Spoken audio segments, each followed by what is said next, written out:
안녕하세요. 썰사남 구독자 여러분. 저는 썰사남을 애정하는 구독자 중 한 명입니다. 저에게는 제 인생의 롤모델이 되는 존경하는 어른 두 분이 계신데요.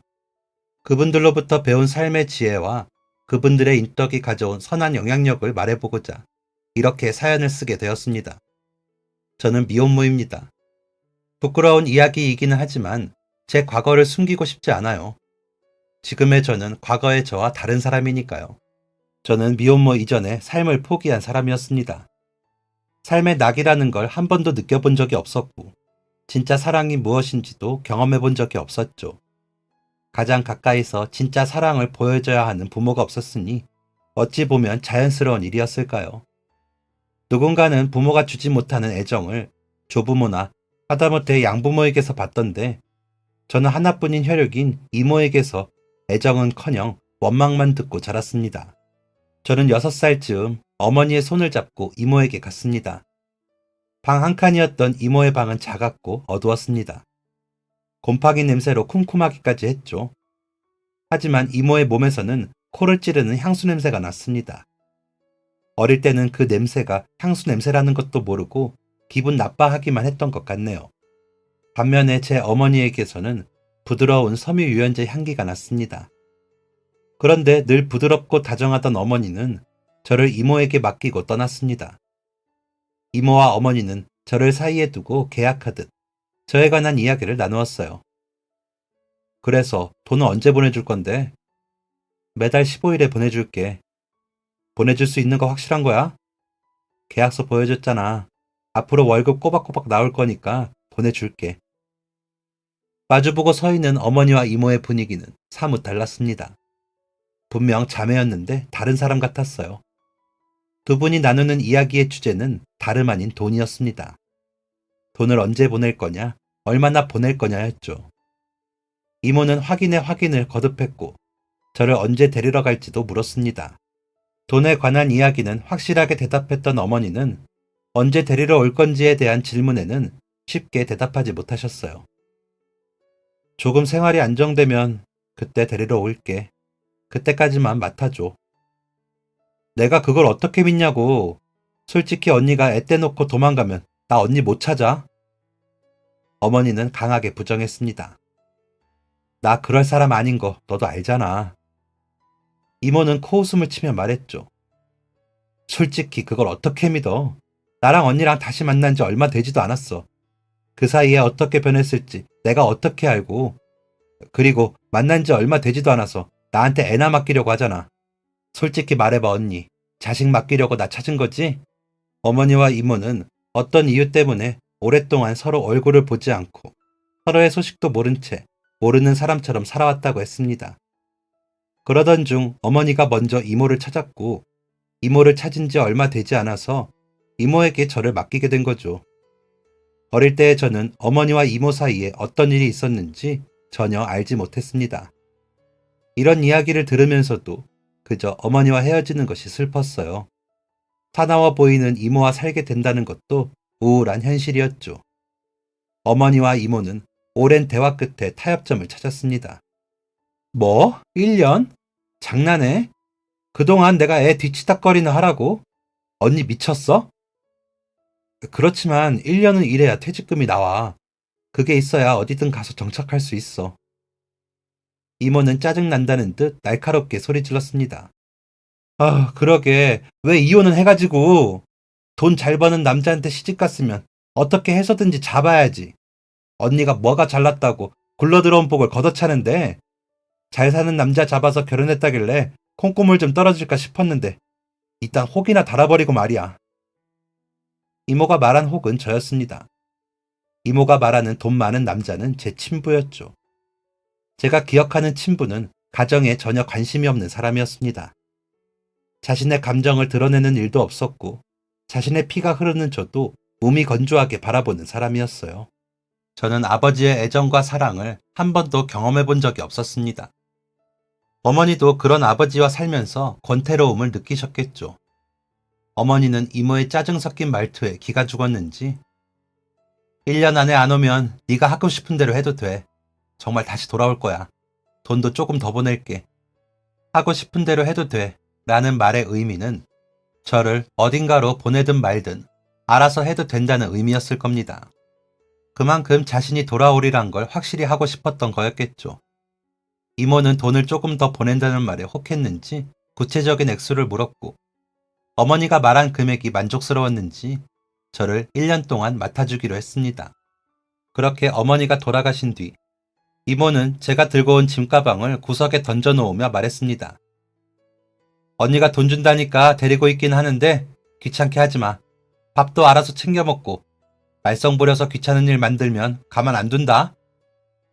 이모의 눈빛은 어린 조카를 향한 것이라기엔 많이 살벌했습니다. 이모는 저를 조금도 챙겨주지 않았어요. 어머니가 보내주는 돈이 있었기 때문에 밥은 챙겨 먹을 수 있었지만 그 외의 것은 제가 알아서 체득해야 했습니다. 제대로 씻지 않으면 몸에 냄새가 날 수 있다는 것을 알긴 알았지만 체감은 하지 못했는데, 일주일 동안 이모 없이 혼자 집에서 있다 보니 저에게 냄새가 난다고 뭐라 하는 사람도 없었고, 저는 물로만 대충 샤워를 하고 학교에 가고는 했어요. 일주일째 되는 날에 저를 스쳐가던 아이들 몇 명이 코를 막으며 소리쳤습니다.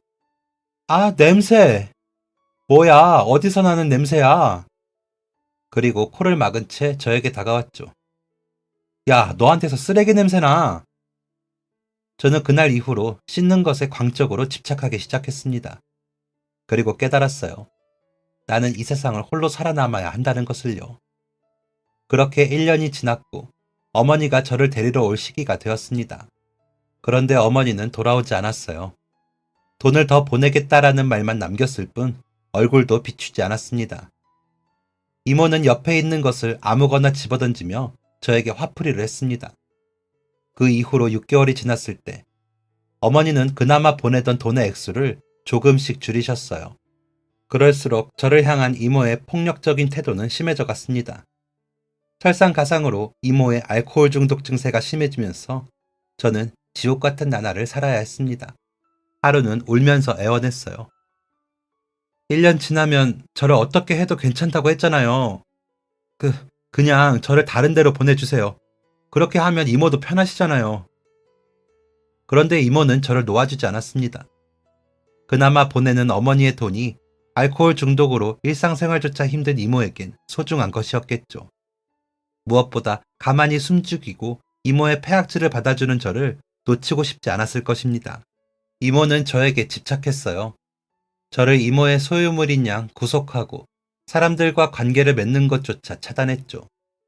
아주 어린 시절부터 그런 상황에 노출되었다 보니 저는 그런 상황에 익숙해졌습니다. 가스라이팅이라고 하죠.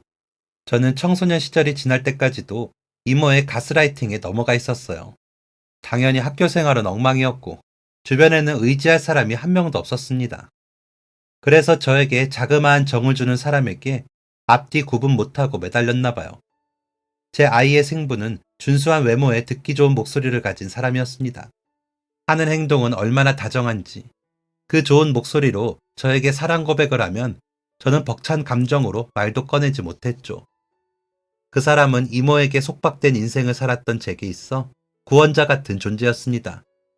이모의 폐악질을 못 이겨 집을 나오면 항상 그 남자가 저를 위로해 주었고, 기어코 저를 찾아 나온 이모에게서 저를 보호해 주기도 했어요.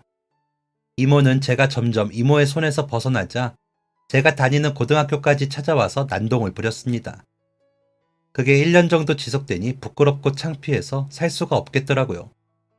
그래서 남자친구의 제안으로 고등학교 3학년 때 자퇴했습니다. 졸업장은 검정고시로 따면 돼. 내가 도와줄게. 라는 말만 믿고요. 고등학교를 자퇴한 후 가장 먼저 한 것은 이모에게서 도망치는 거였습니다. 저보다 3살 많은 남자친구가 자취하는 집으로 가서 함께 살게 되었죠. 행복했습니다. 남자친구의 집은 따뜻했고 남자친구는 여느 때와 다름없이 다정했죠. 제 공부를 봐주고 불안정한 제 심리를 보듬어주기까지 했습니다. 그런데 제가 아이를 가졌다는 말을 하자마자 남자친구의 태도는 돌변했어요. 그래서? 그게 내 애라는 증거 있어? 꿈을 꾸는 것 같았습니다. 남자친구가 자신의 입으로 저런 말을 할 리가 없다고 생각했죠. 그게 무슨 말이야, 오빠? 오빠 애가 아니면 누구라는 말이야. 솔직히 말해서 나 학교 갔을 때 너 집에 혼자 있잖아. 너가 뭐하고 돌아다니는지 내가 어떻게 알아?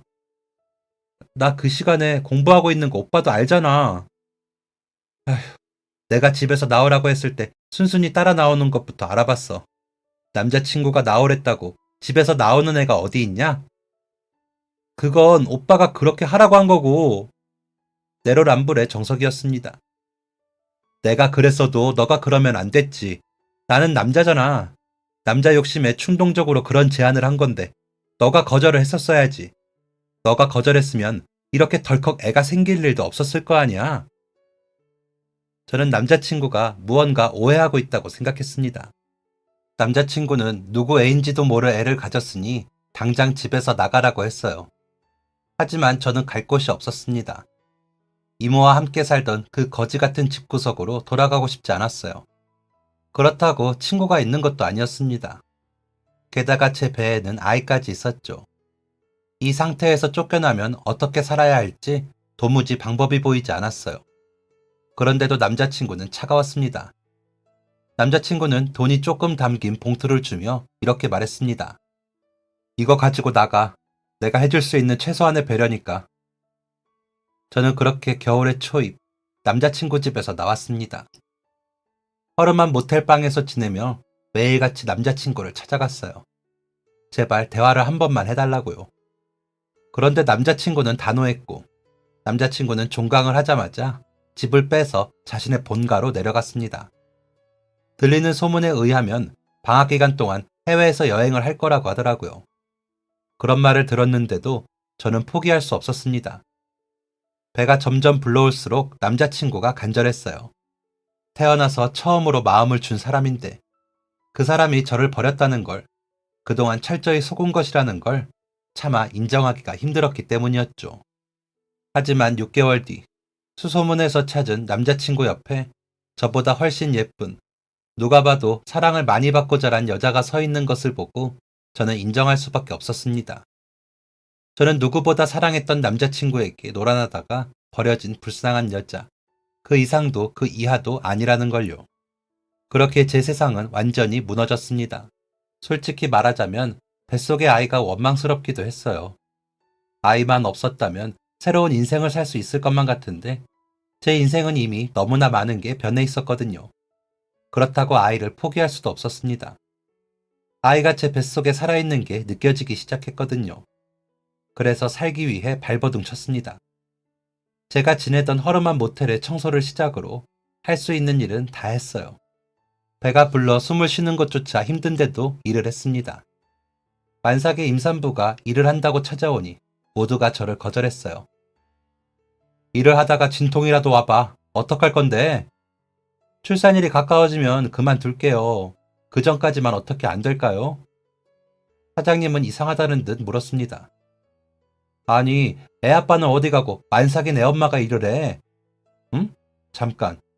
애기 엄마 나이가 어려 보이는데 몇 살이야? 저는 입을 달싹이며 말했어요. 올해로 21 됐어요. 사장님의 안색은 순식간에 변했습니다. 됐어, 나가. 남편도 없이 홀로 아이를 가진 반란 까진 여자라고 생각하셨겠죠. 제 자존감은 바닥을 쳤습니다. 배가 불러오고 입덧은 사라질 생각도 안 하고 힘듦을 알아주는 사람도 없고 다른 임산부들은 남편의 부축을 받으며 산책도 하는데 아내가 먹고 싶다는 게 있으면 한겨울에도 딸기를 사다 준다는데 저에게는 임신의 기쁨을 나눌 사람도 임신의 고통을 덜어줄 사람도 없었습니다. 하루는 바나나가 너무 먹고 싶었어요. 평소에는 쳐다도 안 보는 그 바나나가 너무나도 먹고 싶어서 홀린 듯이 마트로 향했습니다. 가격표를 봤는데 못 먹겠더라고요. 곧 아이를 낳을 텐데, 그러면 병원비가 들 텐데, 이런 거에 쓸 돈이 없었던 거죠. 바나나만 뚫어지게 보고 있는데 한 아이가 달려와서 엄마를 향해 말했습니다. 엄마, 바나나! 아이의 엄마는 못 말린다는 듯 아이에게 말했어요. 너 바나나 안 좋아하잖아. 사놓고 안 먹어서 맨날 아빠가 해치우는 거 몰라? 아이는 볼에 바람을 집어넣으며 대답했어요. 그렇지만 하나만 먹고 싶은데 하나만 안 판단 말이야. 아이의 엄마는 귀엽다는 듯 바나나 한 송이를 들고 제가 서 있던 곳을 떠났습니다. 눈물이 쏟아졌어요. 그대로 마트 밖으로 나와 구석으로 가서 울었습니다. 배가 불러 쪼그려 앉지도 못하고 벽에 등을 기대고 서서 무거운 배를 감싸 안고 엉엉 울었습니다. 서러웠어요. 그 아이는 먹다가 남기는 바나나를, 아이의 엄마는 남을 걸 알면서도 사주는 바나나를 저는 못 먹는다는 게 서러웠습니다. 그동안의 서러움이 몰려오면서 한참을 울었어요. 이렇게 울면 아이에게 안 좋다는 것을 알면서도 말이죠. 그렇게 한참 울고 있는데 주차장으로 한 차량이 들어왔습니다. 슬쩍 뒤로 돌아 눈물을 닦고 있는데 차의 시동이 꺼졌습니다. 그리고 누군가가 다가오는 소리가 들렸어요. 저기요. 중년 여성의 목소리였습니다. 저는 돌아보지 못하고 그대로 벽에 달라붙어 서 있었습니다. 여기서 뭐해요? 중년 여성은 고개를 내밀어 제 얼굴을 보려고 했습니다. 그리고 그때 어머, 임산부네?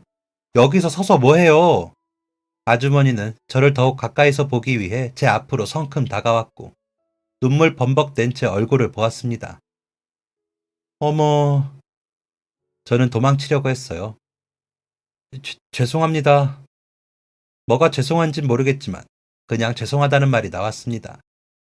뒤에서 아주머니가 저를 부르는 목소리가 들렸지만 애써 무시하고 도망쳤어요. 며칠 뒤 한 번 더 그 마트로 향했습니다. 임신할 때 먹고 싶은 걸 못 먹는다는 건 평생의 한이 될 정도로 큰일이니까요. 이번엔 차마 마트에 들어가지 못했습니다. 사람들이 나오는 입구 옆에 서서 장을 보고 나오는 사람들의 모습을 바라볼 뿐이었어요. 그런데 그때 며칠 전 보았던 아주머니가 저를 발견했습니다. 어머, 애기 엄마! 저는 다시 도망가려고 했지만 만삭의 몸으로는 아주머니를 따돌리기 역부족이었습니다. 아주머니는 제 손을 꼭 잡으며 말했어요. 여기 또 서 있었죠? 와서 차 한 잔만 마시고 가요. 애 가진 사람 그냥 돌려보내면 큰일 나요.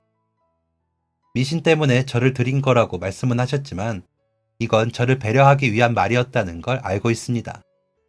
아주머니는 마트 사장님의 아내였어요. 엄밀히 말하면 아주머니도 사장님과 다를 바 없었습니다. 아주머니는 따뜻한 차를 한 잔 주시면서 물으셨습니다. 밥은 먹었어요? 저는 고개를 가로저었고 아주머니는 저를 보며 또 물었습니다. 임신한 사람이 너무 말랐네. 평소에도 밥 잘 안 먹어요? 이번에는 고개를 끄덕였습니다. 나 아무것도 못 먹었는데 뭐 좀 먹을래요? 가져오라고 할게. 뭐 먹을래요? 평소였다면 자존심 때문에라도 괜찮다고 했을 텐데 그날은 고민할 겨를도 없었습니다. 바나나요. 아주머니는 의아하다는 표정을 지으셨지만 이내 바나나를 가져다 주셨습니다. 먹어요. 이거 말고 다른 건 괜찮아요? 괜찮습니다. 벌벌 떨리는 손으로 겨우 바나나 껍질을 까고 한 입 먹었는데 눈물이 쏟아져 나왔어요. 왜 그래요? 아주머니는 세상이 무너진 듯 우는 저를 보고 당황해 하셨고 저는 통곡하며 대답했습니다. 맛이 없어요. 그렇게 먹고 싶었던 바나나. 먹고 싶었을 때 먹었다면 행복했겠지만 때를 놓치고 먹었으니 맛이 모래알처럼 써진 거였습니다. 그게 참 힘들었어요. 겨우 먹을 수 있는 음식을 찾아 배를 채웠을 때 아주머니는 그제야 물으셨어요. 애가 이제 곧 나올 것 같은데 아직도 입덧이라니. 그래서 뭘 못 먹었나 보다. 애기 아빠는 어디 있어요? 일하러 갔나? 애기 아빠한테 연락해 줄까요? 퇴근하면 이쪽으로 데리러 오라고. 아주머니의 목소리에는 진심 어린 걱정이 묻어나 있었습니다. 저는 제가 미혼모라는 사실을 밝히고 싶지 않았습니다. 이분도 다른 사람들처럼 제가 미혼모라는 사실을 알게 되면 저를 더러운 사람 취급할 게 뻔했으니까요. 그런데 아주머니는 달랐습니다. 제가 아무 말 하지 않자 잠깐의 침묵을 지키시더니 갈 곳은 있어요? 라고 물으셨죠. 그 따스한 말 한마디를 시작으로 저는 저에게 있었던 모든 이야기를 아주머니에게 털어놓았습니다. 생전 처음 본 사람에게 별의별 이야기를 다 하다니 우스운 일이죠. 제 이야기가 다 끝났을 때 시간을 확인한 아주머니는 시간이 많이 늦었는데 만삭의 임산부를 혼자 보내기는 그렇고 사무실 옆에 보면 휴게실이 있어요. 직원들 쓰라고 만들어둔 곳인데 괜찮으면 여기서 하루 묵어요. 그리고 나머지 얘기는 내일 다시 나누는 것으로 해요. 아주머니는 직원 휴게실에 이부자리를 피고 제가 편하게 잘 수 있도록 잠자리를 준비해 주셨습니다. 아이를 낳아본 분이 분명했어요. 그날은 임신 후 처음으로 푹 잤던 날이었어요. 한바탕 울면서 속에 있는 이야기를 털어놓았고 맛있는 음식을 먹었으며 아주머니가 꺼내주신 이불은 포근하고 따뜻했기 때문이었죠. 눈을 뜨니 점심시간이 곧이었습니다. 너무 오래 신세를 졌다는 생각에 부랴부랴 일어나서 문 밖으로 나왔는데 아주머니가 저를 기다리고 계셨습니다. 사장님도 함께요. 저는 아주머니 사장님과 함께 점심 식사를 하러 나왔어요. 점심 식사가 끝날 때까지 두 분은 저에게 별 말씀하지 않으셨고 그저 밤에 잠자리는 편했는지 먹고 싶은 건 없는지 궁금해 하셨습니다. 저는 궁금증을 참지 못하고 물었습니다. 저한테 왜 잘해주세요? 두 분은 잠시 눈을 마주치더니 차마 말하기 어려웠을 이야기를 들려주셨습니다. 이 이야기는 두 분의 가장 아팠던 과거의 일입니다.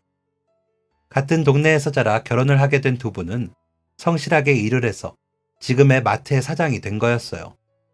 그 과정을 듣는데 정말 힘들었겠다 싶더라고요. 성공하는 사람들은 다 이유가 있다 라는 생각을 그때 처음 하게 되었습니다. 힘들기는 했지만 힘들게 일한 만큼 성과가 나고 원하는 것들을 조금씩 이뤄나가는 것을 보며 두 분은 삶의 원동력을 찾았다고 합니다. 그런데 딱 한 가지 아쉬운 점이 있었는데 그게 바로 아이가 생기지 않는 것이었어요. 아이가 생기지 않아 좌절도 많이 했지만 각고의 노력 끝에 늦둥이 아이를 얻게 되었다고 합니다. 그런데 금쪽 같던 두 분의 아이는 불의의 사고로 목숨을 잃었고 두 분은 그 상실감을 이기지 못해 그 이후로 아이를 가지지 않았다고 했어요. 아이를 가지려고 했어도 못 가졌을 거예요. 이미 나는 나이가 많았거든. 나이 많은 엄마는 아이에게도 안 좋을 것 같았어요. 이번엔 사장님이 말씀하셨습니다. 어젯밤 아내에게 애기 엄마 얘기를 들었어요. 참 고생이 많았다 싶더라고요. 혼자 그동안 얼마나 힘들었어요. 저는 눈물을 꾹 참았습니다. 더 이상 울면 민폐일 것 같았고 아이에게 더 이상의 무리를 주고 싶지 않았거든요. 사장님은 왜 저에게 잘해주시는지 대답해 주셨습니다. 우리 같아서 마음이 짠해요. 물론 아이를 가지고 낳는 상황은 다르겠지만 우리도 아이 때문에 참 많이 마음고생했거든. 아이 때문에 마음 졸이고 슬퍼했던 것도 애기 엄마랑 똑같고요. 두 분은 저를 어떻게든 도와주려고 하셨습니다. 두 분의 호의를 받아도 될지 염치가 없어도 너무 없다는 생각에 거절하려고 하는 그 순간 진통이 시작됐습니다. 예상하지도 못한 갑작스러운 진통이었어요. 두 분은 저를 곧장 병원으로 옮기셨고 제 출산을 곁에서 함께 지켜봐 주셨습니다. 초산에 체력이 좋지 못한 탓에 아이를 낳는 데는 11시간이 걸렸습니다. 여러 번의 고비가 있었지만 결국 건강하게 아이를 품에 안았고 아이의 탯줄은 사장님이 잘라주게 되었죠.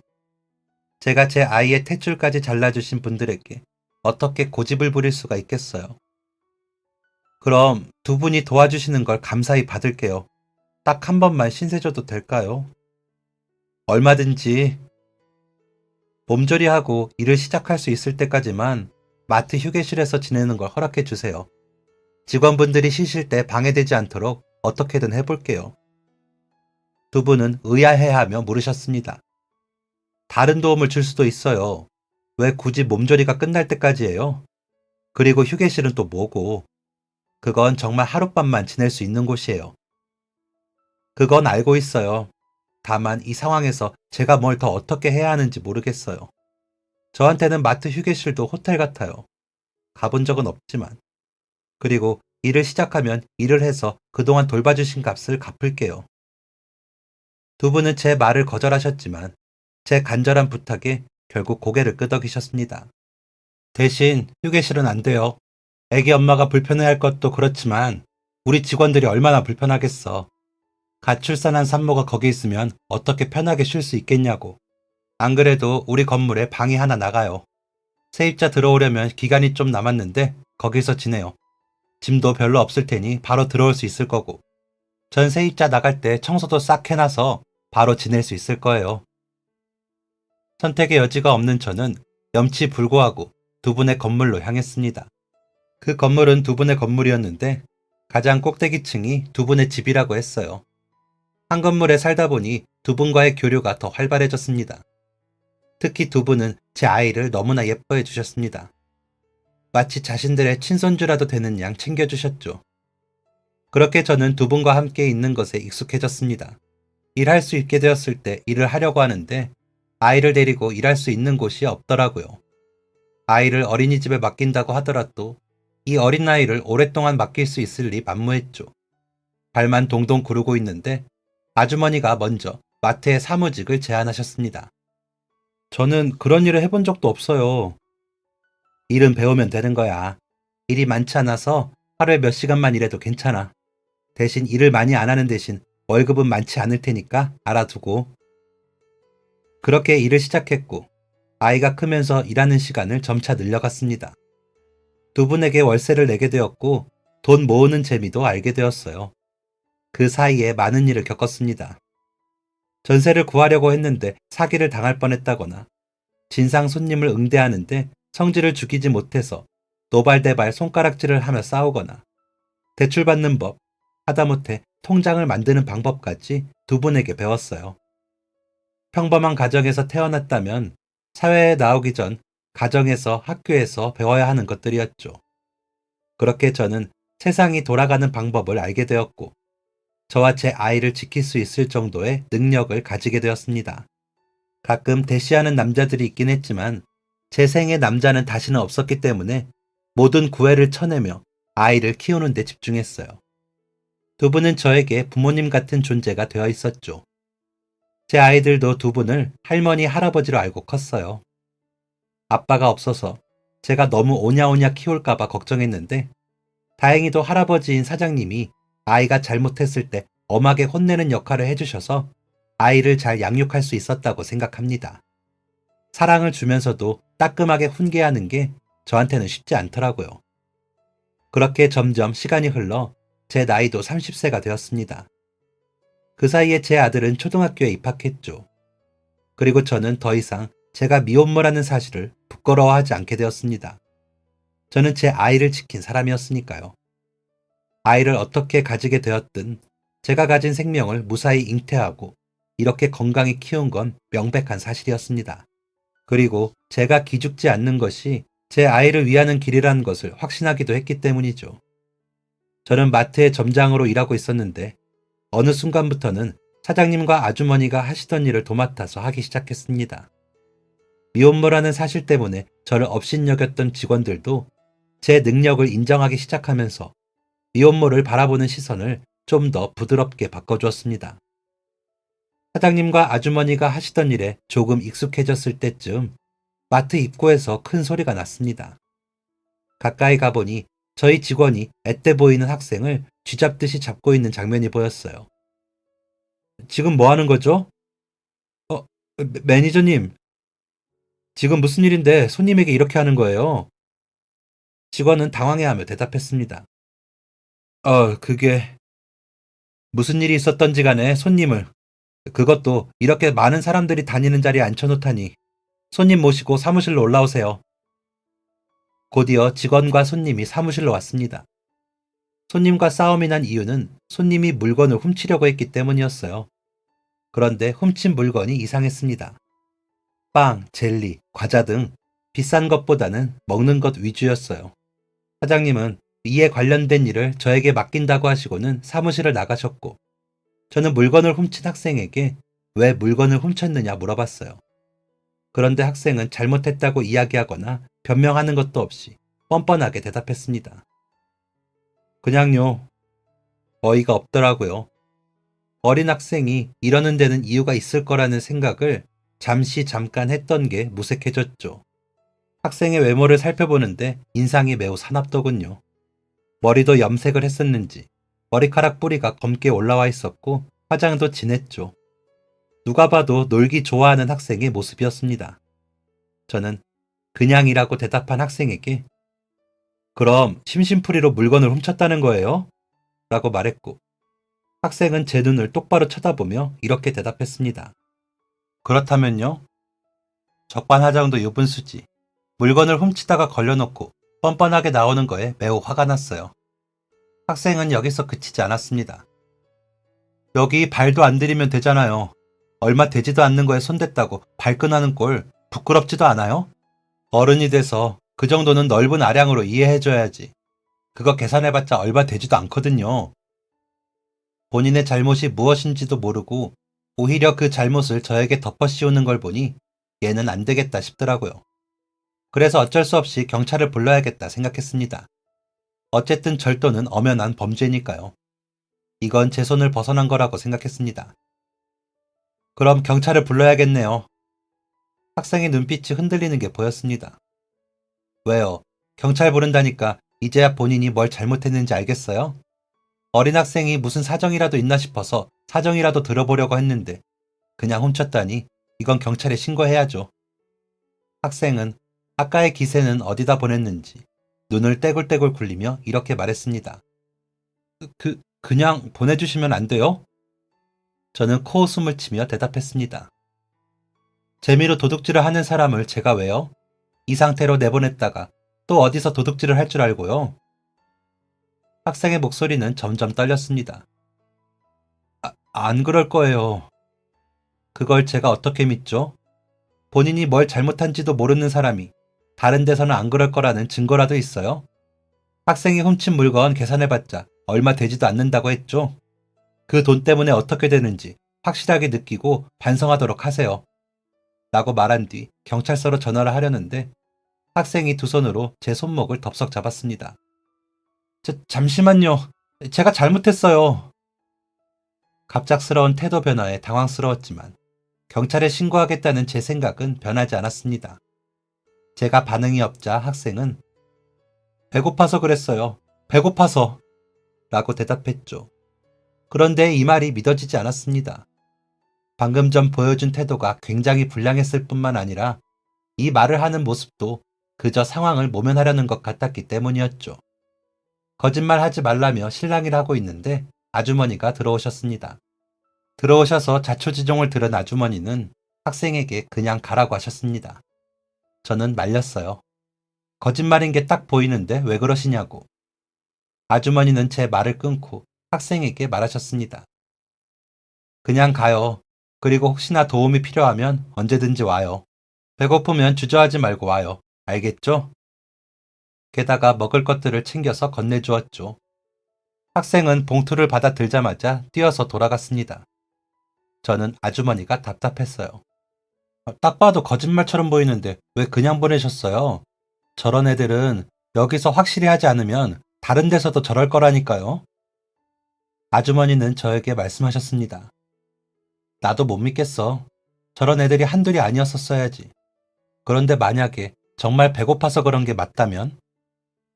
아주머니의 말을 듣고도 아주머니를 이해할 수 없었습니다. 저라면 그 아이의 말이 사실인지 확인하고 놔주었을 것 같아요. 만약 아니라면 저희 마트는 저런 아이들의 표적이 될 게 뻔하니까요. 그리고 그걸 알려면 경찰의 도움이 필요했죠. 밤새 고민을 받는데도 답이 나지 않아 아주머니에게로 갔습니다. 아주머니는 다 안다는 표정으로 저를 맞이해 주셨어요. 저는 정말 이해가 안 돼요. 저런 애들이 계속 찾아오면 어떡해요? 소문 빠른 거 아시잖아요. 아주머니는 저를 빙긋 쳐다보며 말씀하셨습니다. 만약에 네가 저 나이대의 아이라면 누군가가 내 살림살이를 들여다보는 게 좋겠니? 저는 지금은 괜찮을 수도 있어. 그런데 한창 예민할 10대의 나이에 자신이 구질구질하게 살고 있는 모습을 보여주고 싶겠냐는 거야. 아니겠더라고요. 경찰서에 간다고 해보자. 트라우마가 생기지 않을까? 그것도 맞는 얘기였습니다. 잘못하면 벌을 받는 게 당연한 거야. 그런데 용서할 수 있는 거라면 한 번쯤은 용서해줘야지. 그 아이도 한 번쯤은 용서를 받아봐야지. 요즘 세상은 어린아이들에게 너무 가혹하다. 나는 그렇게 생각하고 있어. 아주머니와 대화한 후 많이 반성했습니다. 어른으로서 포용해줄 수 있고 넓은 아량으로 품어줄 수도 있었던 거였는데 눈앞에 보이는 현실적인 부분 때문에 어린 나이를 다그친 것이 부끄러웠어요. 그렇게 몇 개월이 지난 후 마트를 마감하고 있는데 그 학생이 저를 찾아왔습니다. 품에는 돌도 지나지 않은 아이가 안겨 있었죠. 동생인가? 생각하며 무슨 일로 왔는지 물었습니다. 그 학생은 입을 달싹거리며 기어들어가는 목소리로 이렇게 말했어요. 배고파요. 가슴이 철렁했습니다. 아이를 안고 있는 앳된 학생의 얼굴, 부쩍 수척해진 얼굴, 안면도 없고 첫 만남이 좋지 않았던 사람에게 배고프다고 말하는 그 간절함, 그 속에서 과거의 제 모습이 보였습니다. 저는 학생을 사무실로 데려가서 음식부터 챙겨주었습니다. 처음에는 눈치를 보던 학생은 한번 음식을 맛보기 시작하더니 음식을 순식간에 해치워버렸어요. 꽤 긴 시간 동안 제대로 된 식사를 하지 못한 것 같았죠. 학생이 안고 있던 아이는 제 품에서 자고 있었는데 학생과 달리 아이는 살이 오동통하게 올라있는 모습이었습니다. 입고 있는 옷은 오래되어 보였지만요. 순식간에 밥을 해치워 놓고 민망했는지 학생은 손가락만 만지작거리고 있었습니다. 기분이 묘했습니다. 과거에는 제가 저 자리에 앉아서 바나나 하나 때문에 울고불고를 했는데 이제는 반대가 되었으니까요. 저는 무거운 마음으로 물었습니다. 학생 아이예요? 학생은 움찔하더니 이내 고개를 끄덕였습니다. 어떤 말을 해야 할지 모르겠더라고요. 그래서 저는 제 얘기부터 했습니다. 학생은 제 이야기를 흥미롭게 들었어요. 아무래도 자신과 비슷한 인생을 살아왔으니 관심이 갈 수밖에 없었겠죠. 이제는 학생이 말할 차례였습니다. 학생은 한참 생각하더니 자신의 이야기를 들려주기 시작했어요. 저는 고아예요. 학생은 시설에서 자랐는데 쾌활한 성격으로 모두에게 사랑받는 아이였다고 합니다. 친구도 많았고 어른들도 자신을 아껴주었다고 했죠. 그런데 한 친구의 어머니가 쟤는 부모가 없으니 놀지 말아라 라고 했다는 사실을 알고 친구와 심하게 싸운 뒤로 모두가 학생을 피하기 시작했다고 해요. 그 전까지는 부모 없이 잘 자란 애였는데 그날 이후로는 역시 부모 없는 애가 되었어요. 처음부터 친구가 없었으면 차라리 나았을 텐데 친했던 친구들마저 등을 돌리니까 못 살겠더라고요. 그렇게 방황이 시작되었고 떠돌며 살다가 한 남자를 만나 사랑에 빠졌는데 그 남자의 아이를 갖게 된 것이었습니다. 이후는 저와 비슷한 상황이 벌어졌죠. 그 남자의 이야기가 나오니 학생은 숨도 제대로 쉬지 못했습니다. 심각한 일을 겪었던 게 분명했어요. 아이를 가졌다는 걸 알고 나서 아이를 지우라고 했어요. 밖에도 나가지 못하게 하고 겨우 도망쳐 나왔는데 일을 하면 분명 들킬 것 같아서 그래서 돈이 없었어요. 학생은 두려움에 사로잡혀 있었습니다. 저는 사장님이 저에게 해주었던 대로 학생을 직원 휴게실에서 머물게 해주었습니다. 그리고 이 이야기를 사장님과 아주머니와 함께 나누었죠. 두 분은 그런 일이 있었냐며 자신들이 학생을 만나보겠다고 하셨어요. 학생은 도와주겠다는 이야기를 듣고도 주저했습니다. 그때 제가 나섰어요. 내 이야기 들었죠? 내가 그때 자존심으로 도움은 필요 없다고 했다면 나는 지금쯤 우리 아이와 다른 곳에 있었을 수도 있어요. 학생 생각은 하지 말아요. 아이를 사랑하고 아이와 함께하고 싶다면 오직 아이만 생각해요. 아이의 이야기를 꺼내니 학생의 눈빛은 달라져 있었습니다. 강한 어머니의 눈빛이었죠. 저는 학생이 머물 수 있는 거처를 제 집 주변에 구해주었고 몇 달간의 월세와 2달 동안의 생활비를 지원해 주었습니다. 저도 그렇게 여유로운 건 아니었지만 그동안 모아둔 돈이 있었기 때문에 괜찮았어요. 사장님 부부가 도와주신 것도 있었고요. 어쩔 줄 몰라 하는 학생에게 말했습니다. 그냥 주는 거 아니에요. 조금 쉬다가 일 시작하면 월급 받을 거고 그걸로 조금 갚는 걸로 해요. 학생은 오랫동안 영양을 제대로 섭취하지 못했기 때문에 건강을 회복하는 시간이 필요했습니다. 그러고 난 후 일을 시작했죠. 저는 학생과 자주 교류하며 아이도 돌봐주고 필요한 건 없는지 살펴주었습니다. 아이와 함께 있는 학생의 모습은 너무나 행복해 보였어요. 시간이 지날수록 기죽어 있던 모습도 많이 사라졌죠. 언젠가 한번 이런 질문을 했었습니다. 그런데 왜 물건을 훔쳐놓고 그렇게 당당하게 군 거야? 학생은 멈칫하며 부끄럽다는 목소리로 대답했습니다. 약해 보이지 않으려고요. 제가 약해지면 아이를 키울 수가 없을 것 같아서요. 그런데 이제는 알아요. 그렇게 한다고 강해 보이지 않는다는 거. 그냥 그때는 잘못했다고 하는 게 어려웠나 봐요.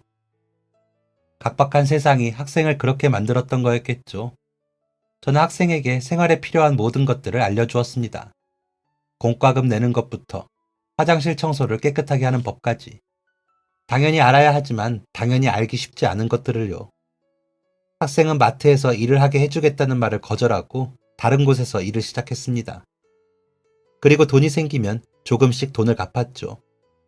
물론 저는 그 돈을 모아 나중에 돌려주었습니다만 학생의 마음의 짐을 덜어주기 위해 그리고 생활력 있는 삶을 가르쳐주기 위해 돈을 받았죠. 그렇게 하루 이틀이 지났습니다. 그런데 저희 마트에 이상한 변화가 생기기 시작했어요. 사람들이 이상스럽게 많아지고 마트에서 행사라도 하는 날에는 순식간에 행사 상품이 동이 났죠. 매출 상승은 말할 것도 없었습니다. 직원도 부족해서 직원을 몇 명이나 더 급하게 채용해야 하기도 했죠. 갑자기 좋은 일이 생기면 마냥 기뻐할 수도 없더라고요. 현실을 의심하게 되죠. 딱 그 상태로 마감을 하고 있는데 한 중년 여성이 마트 안으로 들어왔습니다. 불을 거의 껐는데 손님이 들어와서 마감 중이라고 말씀드렸죠.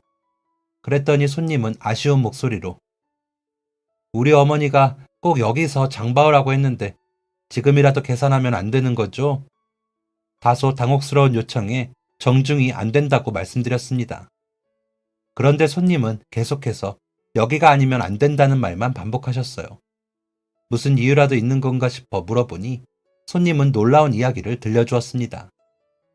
여기 사장님이 훌륭한 분이라는 걸 들었어요. 미혼모 아이가 도둑질을 했는데 그걸 용서해 준 걸로도 모자라서 미혼모와 아기를 살뜰히 돌봐주고 계신다고. 그런 분들이 잘 되어야 한다면서 저희 어머니가 앞으로는 꼭 여기서 장을 보라고 하시더라고요. 단 한 번도 누군가에게 티를 낸 적이 없는데 이런 이야기를 들었다기에 출처를 물어보았지만 손님은 자신도 모른다는 이야기만 남겼습니다. 그리고 돌아가는 길에 한 번 더 물으셨어요. 그런데 그 얘기가 정말 사실인 건가요?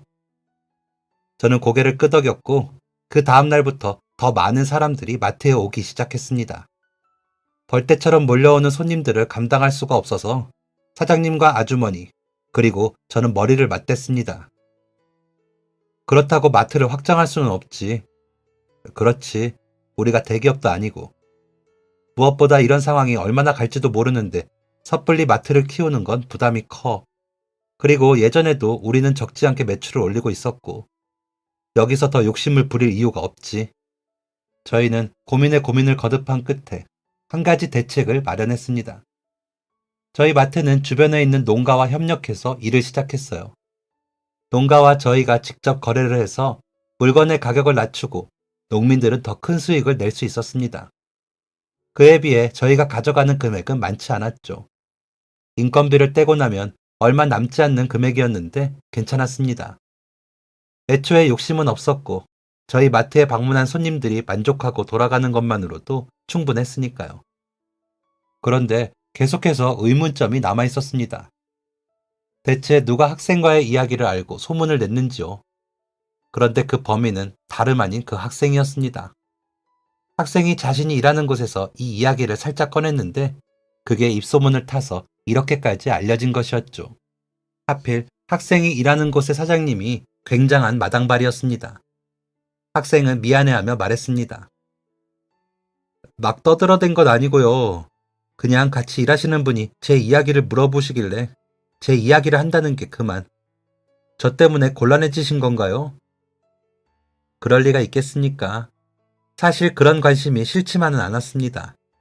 물론 민망하기는 했지만요. 칭찬을 바란 것도 손님이 늘어나는 걸 바라서 한 행동이 아니었는데 이렇게 관심을 받게 되었으니 민망했습니다. 지금 현재는 그때처럼 손님이 많지는 않습니다만 그 이후로 꾸준히 저희 마트를 찾아주시는 분들이 있어 꾸준히 좋은 매출이 나오고 있습니다. 사장님과 아주머니, 저, 그리고 학생, 마지막으로 저와 학생의 아이는 모두 건강히 잘 지내고 있습니다. 특히 아이들은 하루가 다르게 쑥쑥 커가고 있는데 은퇴를 앞두고 있는 사장님과 아주머니가 아이들을 참 예뻐하세요. 저희는 그렇게 가족이 되었습니다. 학생은 최근 꽃집을 열었는데 손재주가 워낙 좋고 SNS를 잘 활용해서 큰 수익을 내고 있습니다. 저는 꽃집이 그렇게 잘 되는 걸 처음 봤네요. 사연을 마무리하기 전에 제 이모와 어머니의 근황을 알려드릴게요. 오랜만에 만난 이모는 많이 피폐해져 있었습니다. 특히 건강이 많이 안 좋아져 있었습니다. 그 때문에 젊은 나이에 세상을 떠났죠. 어머니는 저에게 돌아올 생각이었다고 합니다. 그런데 이모와 약속했던 1년이 끝날 때쯤 한 남자를 만났고 그 사람에게 정을 주어 저에게 올 수 없었다고 해요. 후회해서 저를 찾아왔다고는 하지만 이미 오랜 시간이 지난 후였고 한 아이의 어머니가 된 저는 그런 어머니의 말과 행동을 이해할 수 없었습니다. 저는 어머니를 미워하지는 않지만 그렇다고 어머니를 사랑하지는 못하겠네요. 그저 어머니가 자신의 선택을 더 이상 후회하지 않기를 바랄 뿐입니다. 저라는 사람의 역량은 딱 이 정도까지인 것 같네요. 이렇게 마무리까지 하고 나니 가족이 된다는 건 참 신기한 것 같습니다. 핏줄로 이어진 혈육보다 피 한 방울 섞이지 않은 사람이 더 소중한 가족이 될 수 있는 것이니까요. 가족은 단순히 핏줄로만 이어지는 게 아니라는 걸 실감하게 되는 순간입니다. 제 사연은 여기까지입니다. 지금까지 제 이야기를 들어주셔서 감사합니다. 안녕히 계세요. 지금까지 사연 들어주셔서 감사합니다. 사연이 재밌으셨다면 구독과 좋아요를 눌러주세요. 감사합니다. 안녕히 계세요.